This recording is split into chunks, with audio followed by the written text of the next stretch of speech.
மூமின்களே அல்ஹம்துலில்லா. ஒரு மூமின் மனிதனை பொறுத்தவரை இன்னைக்குள்ள நாள் அவனுக்கு இரட்டிப்பு இனிமை கொண்ட நாளாகும்.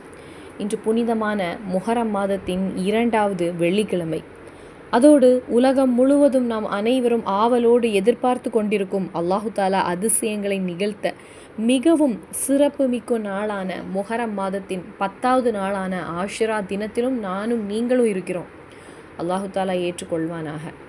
இன்றைக்கி நாம் செய்கின்ற அனைத்து அமல்களையும், நாம் நேற்று செய்த அனைத்து அமல்களையும் அல்லாஹு தாலா கபூல் செய்து நம்மை அருள் புரிவானாக.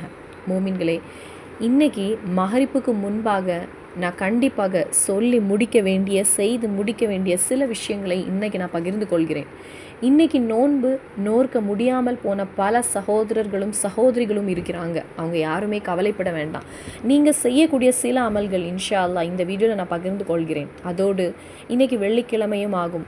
இன்றைக்குள்ள வீடியோவில் நான் சொல்லக்கூடிய திக்கர், இன்றைய நாளில் அதிகமாக ஓத வேண்டிய திக்கர். அந்த திக்கரை ஓதுவதன் மூலம் கிடைக்கும் பல நன்மைகள் உள்ளன இன்ஷா அல்லாஹ். அவை அனைத்தையும் நம்ம தெரிந்து கொள்வோம். ஓத வேண்டிய ஆயத்துக்கள், ஓத வேண்டிய சூறாக்கள், செய்ய வேண்டிய அமல்கள், செய்யக்கூடாத செயல்கள் ஆகிய அனைத்தையும் இன்ஷா அல்லாஹ் இன்றைக்கி நம்ம வீடியோவில் விரிவாக தெரிந்து கொள்வோம். அல்லாஹு தாலா ரப்புல் இஸ்ஸத் இதை கூறும் எனக்கும் இதை கேட்கும் நம் அனைவருக்கும் இங்கு கூறப்பட்ட விஷயங்களை வாழ்க்கையில் அமல்படுத்தும் தௌஃபீக்கை வழங்குவானாக. இன்ஷா அல்லாஹ் நேரடியாக வீடியோவிற்குள் செல்லலாம். அஸ்ஸலாமு அலைக்கும் வரஹ்மத்துல்லாஹி வபரகாத்துஹு. பிஸ்மில்லாஹிர் ரஹ்மானிர் ரஹீம். அல்ஹம்துலில்லாஹி ரப்பில் ஆலமீன். வஸ்ஸலாத்து வஸ்ஸலாமு அலா சய்யிதினா முஹம்மதீன் வ அலா ஆலிஹி வ ஸஹ்பிஹி அஜ்மஈன். அன்பும் மரியாதையும் மதிப்பும் பெற்ற அன்பு நிறைந்த சகோதர சகோதரிகளே, அல்லாஹு தாலா ரப்புல் இஸ்ஸத் நம் அனைவரையும் இம்மையிலும் மறுமையிலும் வெற்றி பெற்றோர்கள் சேர்த்து அருள் புரிவானாக. அல்ஹம்துலில்லா. புனிதமான முஹரம் மாதத்தின் முதல் நாளிலிருந்து இன்னைக்கு வர, இன்று முஹரம் 10வது நாள், இந்த ஆஷுரா தினம். அல்ஹம்துலில்லா. இன்னைக்கு வர நாம் நோன்பு நோற்றிருக்கிறோம். பலர் தொடர்ச்சியாக நோன்பு வைச்சிருக்காங்க. சிலர் நேற்று மட்டும், இன்று நோன்பு நோற்றவர்கள் இருக்கிறாங்க. நாம் நோற்ற அனைத்து நோன்புகளையும், நாம் தொழுத அனைத்து தொழுகைகளையும், நமது குரான் ஓதல்களையும், திக்ருகளையும், தஸ்பீகுகளையும், சதக்காகளையும், நமது ஹஜ்ஜையும், நமது உம்ராவையும் அல்லாஹு தாலா அவற்றிலுள்ள குறைகளை நீக்கி அனைத்தையும் கபூல் செய்து அருள் புரிவானாக. நாளைக்கு முஹரம் 11. நாளையும் இன்ஷா அல்லாஹ் நாம் நோன்பு நோற்கலாம். அதற்கும் அதிகமான நன்மைகள் இருக்கின்றன என்பதை நினைவூட்டுகிறேன். அவ்வளவுதான். நாளை முஹரம் 11 நோன்பு நோற்கும்போது முஹரம் 11ஆம் நாளின் சுன்னத்தான நோன்பை அல்லாஹுக்காக நான் நோற்கிறேன் அப்படின்னு நெய்யத்து வைக்கலாம். அந்த விஷயத்தை மட்டும் நான் நினைவூட்டுகிறேன். அல்ஹம்துலில்லா. இப்போது நாம் இருப்பது முஹரம் 10வது நாளில், ஆஷுரா தினத்தில். அதோடு மீண்டும் ஒரு இரட்டிப்பு மகிழ்ச்சியாக நமக்கு கிடைத்திருப்பது இன்னைக்கு முஹரம் மாதத்தின் 2வது வெள்ளிக்கிழமை ஆகும். புனிதமான ரமலானுக்கு பிறகு நபி ஸல்லல்லாஹு அலைஹி வஸல்லம் அவர்கள் அதிக முக்கியத்துவம் அளித்த நோன்பு முஹரம் மாத நோன்பாகும். நபி ஸல்லல்லாஹு அலைஹி வஸல்லம் அவர்களின் வாழ்வில் இறுதி காலத்தில் ஒரு ஹதீஸ் கூறப்பட்டுள்ளது. அந்த ஹதீஸ் என்ன? அப்துல் ஜியாம் ஃபாஹதர் ரமலான் ஷஹருல்லாஹில் முஹரம். அதாவது ரமலானிற்கு பிறகு அதிகமான நன்மை கிடைக்கும் நோன்பு அல்லாஹுவின் மாதமாகிய முஹரம் மாதத்தின் நோன்பாகும் என நபி ஸல்லல்லாஹு அலைஹி வஸல்லம் அவங்க கூறியுள்ளாங்க. இந்த ஹதீஸை நபி ஸல்லல்லாஹு அலைஹி வஸல்லம் அவர்கள் தமது வஃபாத்திற்கு முந்தைய காலத்தில் கூறினாங்க. வஃபாத் நெருங்கியிருந்த அந்த நேரத்தில் தான் ரமலானுக்கு பிறகு அதிகமான நன்மை கிடைக்கும் நோன்பு முஹரம் மாத நோன்பு என்பதாக அல்லாஹ்விடமிருந்து அறிவிக்கப்பட்டது. அதனால் அதிகமான நன்மை உள்ள நோன்பு முதலில் ரமலான் நோன்பு, அதற்கு பிறகு நாம் தற்போது இருக்கும் முஹரம் மாத நோன்பு, அதற்கு பிறகு ஷாபான் மாத நோன்பு, அதற்கு பிறகு ரஜப் மாத நோன்பு. இதுதான் அதனுடைய வரிசை. அதனால் மோமின்களை, நாம் அனைவரும் மிகுந்த மகிழ்ச்சியிலும் மன நிம்மதியிலும் இருக்க வேண்டும். அந்த மகிழ்ச்சியும் மன நிம்மதியும் பெறுவதற்காகத்தான் முஹரம் 10ஆம் நாள் நோன்பை நோர்க்குமாறு பெரியோர்கள் நமக்கு கூறியுள்ளாங்க. அதனால் இன்றைய நாளில் அல்லாஹு தாலா ரப்புல் இஸ்ஸத் வானங்களை படைக்க தொடங்கினான். அல்லாஹுவின் அர்ஷை படைத்ததும், அதே போலவே மழையை அல்லாஹு தாலா படைத்ததும், உலகத்தில் முதலாக மழை பொழிந்ததும், அந்த மழையினால் முதலாக தாவரங்கள் முளைத்ததும் இந்த நாளில்தான். அதனால தான் இந்த நாளுக்கு யௌமுஸ் ஸீனத் அப்படின்னு கூறப்படுகிறது.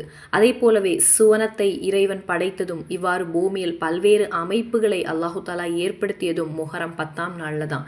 இவை அனைத்துமே இமாம் ஸாலிஹீன் ரஹ்மத்துல்லா அவர்கள் கூறியுள்ளாங்க. மகத்தான நபி நூஹ் அலைஹிஸ்ஸலாம் அவர்களின் கப்பல் ஜூதி மலையில் நங்கூரமிட்டதும் இந்த நாளில் தான். அதே போலவே இந்த நாளில் தான் மகத்தான நபி இத்ரீஸ் அலைஹிஸ்ஸலாம் அவர்களுக்கு அல்லாஹு தாலா உயர்ந்த அந்தஸ்தை வழங்கினான். நபி இப்ராஹிம் நபி அலைஹிஸ்ஸலாம் அவர்கள் பிறந்ததும் நம்ரூத் அவர்களை நெருப்பு குண்டத்தில் எரிந்தபோது அதிலிருந்து அல்லாஹு தாலா அவர்களை காப்பாற்றியதும் இந்த நாளில் தான். நபி யாக்கூப் நபி அலைஹிஸ்ஸலாம் அவர்களின் பார்வை மீண்டும் கிடைத்ததும், நபி யூசுப் நபி அலைஹிஸ்ஸலாம் அவர்கள் சிறையிலிருந்து விடுதலை பெற்றதும், நபி மூசா நபி அலைஹிஸ்ஸலாம் அவர்கள் 16 லட்சம் பனி இஸ்ரேலரும் செங்கடலை கடந்ததும், ஃபிரௌனை அவனது 6 லட்சம் பட வீரர்களையும் அல்லாஹு தாலா மூழ்கடித்ததும் இந்த நாளில் தான். அதை போலவே நபி யூனுஸ் நபி அலைஹிஸ்ஸலாம் அவர்களை மீனின் வயிற்றிலிருந்து அல்லாஹு தாலா காப்பாற்றியதும், நபி அய்யூப் நபி அலைஹிஸ்ஸலாம் அவர்களின் நோய் குணமானதும், நபி ஈசா நபி அலைஹிஸ்ஸலாம் அவர்களை அல்லாஹு தாலா உயர்த்தியதும், இழந்திருந்த அரசாட்சியை நபி சுலைமான் நபி அலைஹிஸ்ஸலாம் அவர்களுக்கு அல்லாஹு தாலா மீண்டும் வழங்கியதும் இந்த நாளில் தான். இவ்வாறு எண்ணற்ற நபிமார்களுக்கு அல்லாஹு தாலா பல அருட்கொடைகளை வழங்கிய நாள் தான் முஹர்ரம் 10ஆம் நாள். இந்த முஹர்ரம் 10ஆம் நாளுக்கு ஆஷுரா என்று பெயர் வருவதற்கு பல காரணங்கள் உள்ளன. ஒரு காரணம் என்னவென்றால், அரபியில் 1 முதல் எண்ணினால் 10வது நாளை குறிக்கும் வகையில் ஆஷுரா அப்படிங்கிற பெயர் வந்தது. அது மட்டுமில்லாமல் அல்லாஹு தாலா நபிமார்களுக்கு 10 சிறப்புகளையும் 10 வெற்றிகளையும் 10 மகிழ்ச்சிகளையும் வழங்கிய இந்த பெயர் வந்தது அப்படின்னு கூறப்படுகிறது. மேலும் உலகில் பல முக்கியமான படைப்புகளை அல்லாஹு தாலா இந்த நாளில் தான் உருவாக்கினான் என்பதாலும் இந்த நாளுக்கு ஆஷுரா என்ற பெயர் வந்தது அப்படின்னு கருத்திருக்கிறது. அல்ஹம்துலில்லாஹ். இன்றைய நாளின் சிறப்பையும் மகத்துவத்தையும் இப்போது நீங்க புரிந்து கொண்டிருப்பீங்க, அப்படித்தானே? இன்று நாம் நோற்றுள்ள இந்த நோன்பிற்கு கிடைக்கும் நன்மை என்ன என்பதை நம்ம பார்ப்போம். இப்போது நாம் நோற்றுள்ள இந்த நோன்பிற்கு கிடைக்கும் நன்மை என்ன? நபி ஸல்லல்லாஹு அலைஹி வஸல்லம் அவங்க கூறியிருக்காங்க. அது என்னவென்றால், 1 வருட பாவங்களை அல்லாஹு தாலா மன்னித்து விடுவான். அது கடந்து போன 1 வருடத்தின் பாவங்களாக இருக்கலாம், அல்லது வரவிருக்கும் 1 வருடத்தின் பாவங்களாக இருக்கலாம்.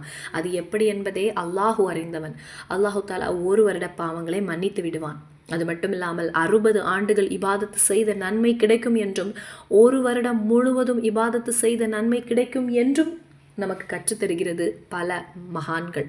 வாழ்க்கையில் ஒருவர் செய்த சிறிய பாவங்கள் அனைத்தையும் அல்லாஹு தாலா மன்னித்து விடுவான். இப்படி இன்னைக்குள்ள நோன்பிற்கு ஏராளமான சிறப்புகள் இருப்பதாக பெரியோர்கள் தங்களது கிதாபுகளை பதிவு செய்திருக்காங்க. இன்று வெள்ளிக்கிழமையும் கூட மோமின்களே, உம்மாக்களே, சகோதரர்களே, வாப்பாக்களே, பள்ளிவாசலுக்கு சீக்கிரமாக செல்லுங்கள். நன்றாக குளித்து சுத்தமாகி நல்ல ஆடைகளை அணிந்து முன்கூட்டியே செல்லுங்கள். இன்று அரசாங்க விடுமுறையும் கூட. ஆகவே முடிந்தால் கடைகளையும் வியாபார நிலங்களையும் மூடிவிட்டு, இன்னைக்கு வெள்ளிக்கிழமை என்பதால் சீக்கிரமே பள்ளிவாசலுக்கு செல்லுங்கள். சூரத்துல் கௌஃப் ஓதுங்கள். மேலும் சூரத்துல் இக்லாஸ் ஓதுங்கள். லகத் ஜாக்கும் ரசூலும் என்று தொடங்கும் சூரத் தௌபாவின் கடைசி 2 ஆயத்துகளையும் ஓதுங்கள். இவை அனைத்தையும் இன்னைக்கு மகரிப்புக்கு முன்பாக ஒரு 33 தடவை ஓதி முடிக்க வேண்டும். அவற்றை குறைந்தபட்சம் 33 தடவை ஓதுங்க. அதே போல் ஆயத்துல் குர்சியை நீங்கள் 11 முறை ஓதுங்கள். மேலும் லா இலாஹ இல்லா அன்த சுப்ஹானக இன்னி குன்து மினல் ஸாலிமீன், இது மகத்தான நபி யூனுஸ் நபி அலைஹிஸ்ஸலாம் அவர்களின் கலிமாவாகும். இன்றைய நாளில் இதை 33 தடவை ஓதுங்கள். அதன் பிறகு சலாத் இப்ராஹிமியா உங்களுக்கு தெரியும், அப்படித்தானே? வேறு சலவாத்துகளும் தெரிந்திருக்கும். ஆனால் முடிந்தால் இப்ராஹிமிய சலவாத்தையே நீங்கள் 33 தடவை இன்றைய தினத்தில் ஓதுங்கள். ஏனெனில் இன்று வெள்ளிக்கிழமை, நாட்களின் தலைவன் வெள்ளிக்கிழமை, சலவாத்துகளின் தலைவன் சலவாத் இப்ராஹிமியா, அதாவது நம்ம தொழுகையில் ஓதும் சலவாத். எனவே இன்றைய நாளில் அதிகமாக ஓத வேண்டியது இப்ராஹிமிய சலவாத்து தான். இன்னைக்கு நீங்கள் 33 தடவை சலவாத் இப்ராஹிமியாவை ஓதிக்கொள்ளுங்கள். இன்று நாம் நோன்பாளிகளாக இருக்கிறோம். அதனால் நோன்பாளியின் துவாவும் வெள்ளிக்கிழமையின் துவாவும் அதுபோல் முஹர்ரம் 10ஆம் நாளின் துவாவும் அல்லாஹுவால் ஏற்றுக்கொள்ளப்படும், அப்படித்தானே? அதனால் இன்றைக்கி ஒருவர் செய்யும் துவாவை அல்லாஹு தாலா நிச்சயமாக கபூல் செய்வான். அதனால் அதிகமாக துவா செய்யுங்கள். ஒவ்வொரு உம்மாவும் இன்றைக்கி முடிந்தால் சுத்தமாக குளித்து நீங்கள் என்ன செய்ய வேண்டும் என்றால், சீக்கிரமாக தொழுகப்பாய்க்கு செல்லுங்கள்.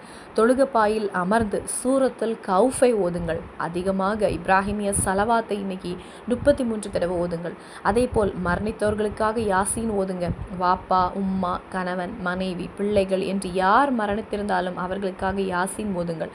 அவர்களுக்காக நீங்கள் ஒரு யாசீனை ஓதாமல் விட்டுவிடக்கூடாது.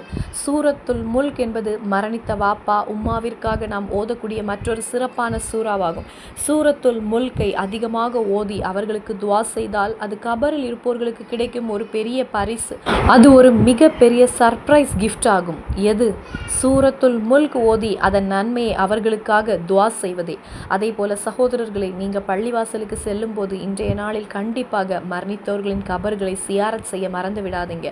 அந்த விஷயத்தை மிகவும் கவனமாக நினைவில் வைத்து கொள்ளுங்கள். இன்று வெள்ளிக்கிழமையும் கூட குறைந்தபட்சம் ஒரு சிறிய தொகையாவது உங்களுடைய பர்ஸில் வச்சு கொள்ளுங்கள்.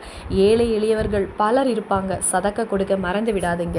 நாம் சதக்க கொடுப்பதை பார்த்து மலக்குகள் மகிழ்ச்சி அடைவாங்க. பிறகு நமக்கு ஏதாவது ஒரு தேவையோ கஷ்டமோ வந்தால் அந்த மலக்குகள் அல்லாஹ்விடம், யா அல்லாஹ், இந்த அடியானை நீ மகிழ்ச்சி படுத்துவாயாக, ஏனெனில் இவன் கஷ்டத்திலும் சந்தோஷத்திலும் மற்றவர்களுக்கு சதக்க கொடுத்தான், இப்போது இவன் கஷ்டத்தில் இருக்கிறான், அதனால நீ இவனுக்கு உதவி செய்வாயாக என்று நமக்காக அந்த மலக்குமார்கள் துவா செய்வாங்க. இன்றைய நாளில் நமது குடும்பத்தில் வசதியையும் விரிவையும் ஏற்படுத்துங்கள். அப்படி செய்தால் வரவிருக்கும் மாதங்களிலும் அல்லாஹு தாலா நம்முடைய வாழ்வில் விரிவையும் பரக்கத்தையும் வழங்குவான். இன்றைய நாளில் நோன்பு திறப்பதற்கு ஒரு பிரியாணியோ அல்லது ஏதாவது ஒன்று, ஒரு தேங்காய் சோறோ அல்லது எதுவாக வேண்டுமானாலும் உங்கள் பிள்ளைகளிடம் கேளுங்கள். உங்கள் பிள்ளைகள் நோன்பு நோற்றிருந்தால் முடிந்தால் அவற்றை வாங்கி கொண்டு குடும்பத்தில் ஒரு வசதியை மகிழ்ச்சியும் ஏற்படுத்துங்கள். இன்றைய நாளில் நோன்பு திறக்க செய்யுங்கள். நமது பள்ளிவாசல்களில் நோன்பு திறப்பு ஏற்பாடு இருக்கும். அதனால் உம்மாக்களை இதை சிறப்பாக கவனியுங்கள். உங்கள் வீட்டில் செய்த ஏதாவது ஒரு ஆப்பமோ அல்ல ஏதாவது ஒரு இடியப்பமோ, உங்களுக்கு முடிந்தால் ஏதாவது ஒரு உணவை சிறு சிறு துண்டுகளாக வெட்டி பள்ளிவாசலுக்கு கொண்டு செல்லுங்கள். அல்லது கொஞ்சம் பாயசமோ அல்லது கொஞ்சம் ஃப்ரூட்ஸோ அல்லது பேரிச்சப்பழமோ, உங்களால் எது முடியுமோ அதை எடுத்து செல்லுங்கள். உங்கள் வீட்டிற்கு அருகில் ஒரு பள்ளிவாசல் இருந்தால் அங்கே யாராவது நோன்பு திறக்க வருவாங்க, அல்லது அங்குள்ள உஸ்தாது அல்லது வேறு யாராவது இருப்பாங்க, அவர்களுக்காக கொடுங்கள். அல்லது உங்கள் குடும்பத்தில் அல்லது சுற்றுப்புறத்தில் நோன்பு நோக்கும் ஒருவரையாவது வீட்டிற்கு அழைத்து அவங்களுக்கு நோன்பு திறக்க செய்தால் அதற்கு மிகப்பெரிய நன்மை உண்டு. அது மிகப்பெரிய நன்மையாகும். இன்னைக்கு மகரிப்புக்கு முன்பாக அதிகமாக இப்ராஹிமிய சலவாத்தை ஓதுங்கள். அதோடு சுபஹானல்லாஹி வபிஹம்திஹி சுபஹானல்லாஹில் அலீம் வபிஹம்திஹி அஸ்தஃபிருல்லாஹ் என்கிற திக்ரை நீங்கள் 33 தடவை ஓதிக்கொள்ளுங்கள். நோன்பு திறப்பதற்கு முன் உங்கள் எல்லா காரியங்களையும் அல்லாஹுவிடம் ஒப்படைத்து மனமுருகி துவா செய்யுங்கள். இன்னைக்கு ஹஸ்பி அல்லாஹு வ நிஅமல் வக்கீல் நிஅமல் மௌலா வ நிஅமன் நசீர் என்கிற துவாவை நீங்கள் கண்டிப்பாக 70 முறை ஓதுங்கள். அதே போல் அஸ்தஃபிருல்லாஹில் அலீம் இந்த இஸ்திஃபாரை நீங்கள் 33 தடவை ஓதுங்கள். லா இலாஹ இல்லா அன்த சுப்ஹானக இன்னி குன்து மினல் ஸாலிமீன் என்கிற துஆவை 33 தடவை ஓதுங்கள். லா இலாஹ இல்லல்லாஹு வஹ்தஹு லா ஷரீக லஹு லஹுல் முல்கு வ லஹுல் ஹம்து வ ஹுவ அலா குல்லி ஷைஇன் கதீர் என்கிற திக்ரை 33 தடவை ஓதிக்கொள்ளுங்கள். அதிகமாக சதக்க கொடுங்கள், அதிகமாக துஆ செய்யுங்கள், தௌபா செய்யுங்கள், தௌபா அதிகமாக செய்யுங்கள். யா அல்லாஹ், நான் பல தவறுகளை செய்திருக்கிறேன், அவை அனைத்தையும் நீ மன்னித்து என்னை மன்னிப்பாயாக என்று அல்லாஹ்விடத்தில் மனமுருகி நீங்கள் துஆ செய்யுங்கள். உங்கள் குடும்பத்தினரிடம் அன்போடு நடந்து கொள்ளுங்கள். மனஸ்தாபங்களையும் சண்டைகளையும் நீக்கிவிடுங்க. இப்போது யாருடனாவது உங்களுக்கு மனஸ்தாபம் அல்லது சண்டை இருந்தால் அவற்றை முடிவுக்கு கொண்டு வாங்க. அப்போதுதான் நமது திக்ருகள், நீங்கள் ஓதக்கூடிய சலவாத்து அல்லாஹு தாலா ஏற்றுக்கொள்வான். அதனால் உங்கள் சண்டைகளை விட்டு விடுங்கள். 3 நாட்களுக்கு மேல் ஒருவருடன் கோபத்திலும் பிரிவிலும் இருப்பது கூடாது. அல்லாஹு தாலா நம்மை பாதுகாப்பானாக.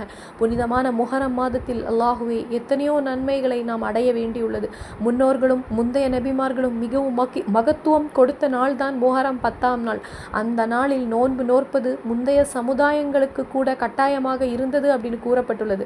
பின்னர் அது சுன்னத்தான நோன்பாக மாற்றப்பட்டது. நபி ஸல்லல்லாஹு அலைஹி வஸல்லம் அவர்கள் மக்காவில் இருந்த போதும் மதினாவில் இருந்த போதும் ஒருபோதும் விடாமல் நோற்ற நோன்பு தான் முஹரம் மாதத்தின் இந்த நோன்பாகும். அதனால் இன்னைக்கு நோன்பு நோற்றிருக்கக்கூடியவங்க அல்ஹம்துலில்லாஹ் அந்த நோன்பை சிறந்த முறையில் முழுமைப்படுத்த முயற்சி செய்யுங்கள். நோன்பின் நன்மையை குறைக்கும் அல்லது நோன்பின் கூலியை இழக்க செய்யும் எந்த செயலையும் செய்யாதீங்க. அதாவது புறம் பேசுதல், அடுத்தவங்களை பற்றி பேசுதல் போன்றவற்றை பேசாதீங்க. அதே போல் ஹராமான பார்வைகள், ஹராமான கேள்விகள் போன்ற அனைத்தையும் விட்டு விடுங்கள். நாளை இன்ஷா அல்லாஹ் முஹரம் 11 நீங்கள் நோன்பு நோற்கலாம். இன்று நோன்பு நோற்க முடியாமல் போன பல உம்மாக்களும் பல சகோதர சகோதரிகளும் இருப்பாங்க. அவர்கள் என்ன செய்ய வேண்டும்? எந்த கவலையும் வேண்டாம், மனம் உடைய வேண்டாம். உங்களுக்கு வசதியான ஒரு திங்கக்கிழமையிலோ அல்லது வியாழக்கிழமையிலோ நோன்பு நோருங்கள். அப்போது நெய்யத்து வைக்கும்போது, யா அல்லாஹ், முஹரம் 10ஆம் நாள் எனக்கு நோன்பு நோற்க முடியவில்லை, அதனால் அந்த முஹரம் 10ஆம் நாளின் நோன்பு நெய்யத்தை இந்த நோன்புடன் சேர்த்து நான் நோற்கிறேன் அப்படின்னு நெய்யத்து வைத்தால் இந்த நோன்பின் நன்மையோடு அந்த முஹரம் 10ஆம் நாள் நோன்பின் நன்மையும் உங்களுக்கு கிடைக்கும். அதனால் நோன்பு நோற்க முடியாதவர்கள் இப்படி நெய்யத்து வைக்கலாம், கவலைப்பட வேண்டாம். நீங்கள் இன்னைக்கு அதிகமாக இஸ்திஃபார் சொல்லுங்க. தொழ முடியாத இருக்கக்கூடிய சகோதரிகள் இருப்பீங்க, அப்படி தானே? அவங்க என்ன செய்ய வேண்டும்னா, அவர்கள் அதிகமாக லா இலாஹ இல்லா அன்த சுப்ஹானக இன்னி குன்து மினல் ஸாலிமீன் என்கிற திக்ரை சொல்லுங்க. இது மிகவும் பயனுள்ள ஒரு திக்ர். நோயாளிகள் கண்டிப்பாக இந்த திக்ரை சொல்ல வேண்டும். நோயால் அவதிப்படக்கூடியவங்க, மாரடைப்பு வந்தவங்க, சர்க்கரை நோய் உள்ளவங்க, கொலஸ்ட்ரால் உள்ளவங்க, ஹை பிளட் ப்ரெஷர் பிபி உள்ளவங்க அனைவரும் இதை சொல்லுங்க. லா இலாஹ இல்லா அன்த சுப்ஹானக இன்னி குன்து மினல் ஸாலிமீன். குறைந்தபட்சம் நீங்கள் 33 தடவை நீங்கள் இதை சொல்ல வேண்டும். ஆனால் ஹதீஸ் படி இன்னைக்கு இந்த திக்ரை குறைந்தபட்சம் 40 முறை ஓதுங்கள் என்றிருக்கிறது. ஒருவர் நோயுற்ற நிலையில் இதை சொன்னால் அல்லாஹு தாலா அவரது நோயை குணமாக்குவதோடு மட்டுமில்லாமல் அவரது பாவங்களை மன்னித்து விடுவான். அல்லது அவர் நோயிலிருந்து குணமடைந்தாலும் அவரது பாவங்கள் மன்னிக்கப்படும். ஒருவேளை அந்த நோயிலேயே அவர் மரணமடைந்தால் ஷஹீதுடைய நன்மை அவருக்கு வழங்கப்படும். இந்த திக்ரை சொன்னதற்காகவும், இந்த தஸ்பீகை சொன்னதற்காகவும், இந்த கலிமாவை சொன்னதற்காகவும், இந்த இஸ்திஃபாரை ஓதியதற்காகவும் அல்லாஹு தாலா அவருக்கு அந்த மகத்தான நன்மை வழங்குவான். அதனால் லா இலாஹ இல்லா அன்த சுப்ஹானக இன்னி குன்து மினல் ஸாலிமீன் என்பது ஒரு துவாவும், ஒரு திக்ரும், ஒரு தஸ்பீகும், ஒரு இஸ்திஃபாரும், ஒரு தௌபாவின் வார்த்தையும், குர்ஆனின் ஒரு ஆயத்துமாகும்.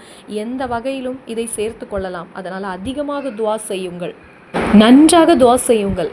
கண்டிப்பாக இன்றைக்கி துவா செய்வீங்க, அப்படித்தானே? இப்போது கூறப்பட்ட விஷயங்கள் அனைத்தும் உங்களுக்கு புரிந்திருக்கும். அல்லாஹு தாலா ரப்புல் இஸ்ஸத் நம் அனைவரையும் அருள் புரிவானாக. மேலும் இன்றைய நாளில் நோயுற்ற ஒருவரை சென்று பார்க்க முடிந்தால் அதற்கு மிகப்பெரிய நன்மை கிடைக்கும். நம்முடைய நோயாளிகள் யாராவது இருப்பாங்க, நமது பெரியப்பா பெரியம்மா அல்லது உறவினர்களில் யாருக்காவது உடல் நல குறைவால் படுத்திருக்கலாம். அவர்களை வெறுமனே சென்று சந்தித்தால் கூட அதற்கு உங்களுக்கு நன்மை கிடைக்கும். முடிந்தால் ஒரு சிறிய ஒரு 500 அல்லது உங்களால் இயன்ற ஒரு ஹதியாவை அன்பளிப்பாக உங்களுக்கு கொடுங்க. அதற்கும் உங்களுக்கு இரட்டிப்பான நன்மை. அதனால் இன்றைய நாளில் ஏதாவது ஒரு சதக்கா கொடுக்க மறந்து விடாதீங்க. குறிப்பாக இன்றைக்கி வெள்ளிக்கிழமையும் கூட இப்ராஹிமிய ஸலவாத்தை 33 தடவை ஓதுங்கள். வெள்ளிக்கிழமையின் ஒழுக்கங்களையும் மரியாதைகளையும் நம்ம கண்டிப்பாக கடைபிடிக்க வேண்டும். இன்ஷா அல்லாஹ் இன்றைய நாளில் ஒவ்வொரு மூமினுடைய துவாவையும் அல்லாஹு தாலா ஏற்றுக்கொள்வானாக. நபிமார்களின் துவாக்களை ஏற்றுக்கொண்டது போல நம்முடைய துவாக்களையும் அல்லாஹு தாலா ஏற்றுக்கொள்வானாக. ஆமீன். இன்ஷா அல்லாஹ் இன்னும் சந்திப்போம். அஸ்ஸலாமு அலைக்கும் வரஹ்மத்துல்லாஹி வபரகாத்துஹு.